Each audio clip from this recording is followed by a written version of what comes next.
नाश्ता उस्ता करे के का हई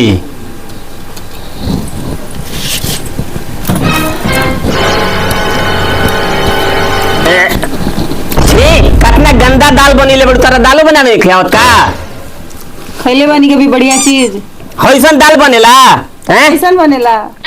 जब तार के कुछ कह तो सीख हफ्ते तक आइल बाड़ू ना नहीं हर से जब कुछ कह दो बनावे के बढ़िया तो लागे लू ड्रामा करे बढ़िया बनल बा बढ़िया खैले हो के तब नु बढ़िया लागी का बढ़िया खइले हो हम हां जैसे जब कह तब लड़े खातिर तैयार रहलू नागिल लेखा फुफकारत रहेलू तब कह रहे हो सपेरा लेकिन पीछे पीछे घूमत रहे नी एकदम तारा बनावे नहीं खाओ ड्रामा कर देले बड़ू तू हम ड्रामा के बनी हाँ। बनेला खर्च तनी हम अभी अपना भैया के फोन करे कर ला अपन भैया के फोन हम का तारा भैया लोग से डराता नहीं डर वो तो अभी 2 मिनट में डर रहा दिख जाए। अरे जा जा बोला ला देख ले तनी डर कहता ना तार भाई डॉन बनता लो बड़ा का कैसे दिख जाए डॉन बनता लो बड़ा का हमरा डर लागल बा लोग से अभी 2 मिनट में पता चल जाए आए दिवस। अरे जा बुला लो हमरा फर्क नहीं पड़े के कोनो बुलावा देखिए ली हो लोग के हेलो भैया रो लोग इनके आए के पड़ी 2 मिनट खातिर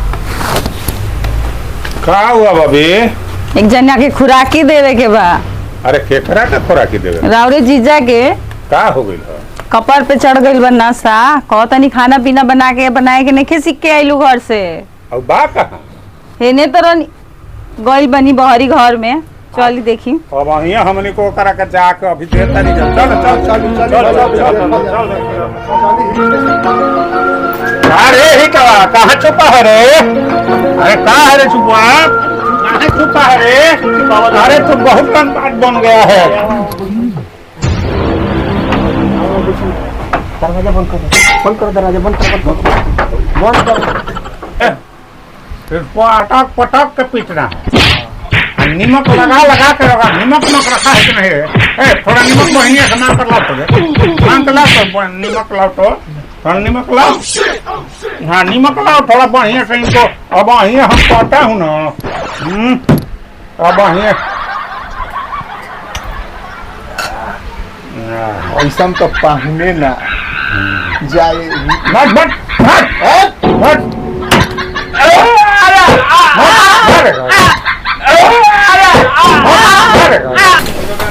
बहनिया ढेला नमक बा हाँ ढेला नमक तो ना नहीं खे का हुई उनका जरा गड़े के बटू है ढेर मत रगड़ ना नहीं खे का थी दी फिर नमकीन बा हाँ नमकीन तो बाटे दे दो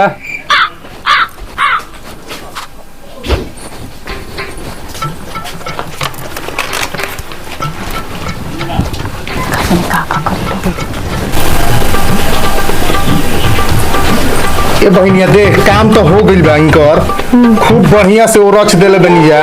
एगो काम करो जब मार देले ही बनी जा तो तनी बर्फ दे दो।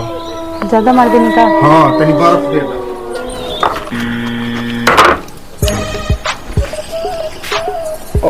तनी आराम में से ठीक ठीक जना के बुला ली हो ना तो ओहियो लोग के पेट में दर्द होखे लगी ठीक बा वो दू जना के बुलाओ जल्दी बबुआ बड़ा बढ़िया के बड़ा हमारा के कटने दिन बाद में आगे दुखी है तो वो दू जना के सचो कहने के बुला ली हो घरे बढ़िया ना तो ओहियो के पेट में दर्द होखे लगी ठीक बा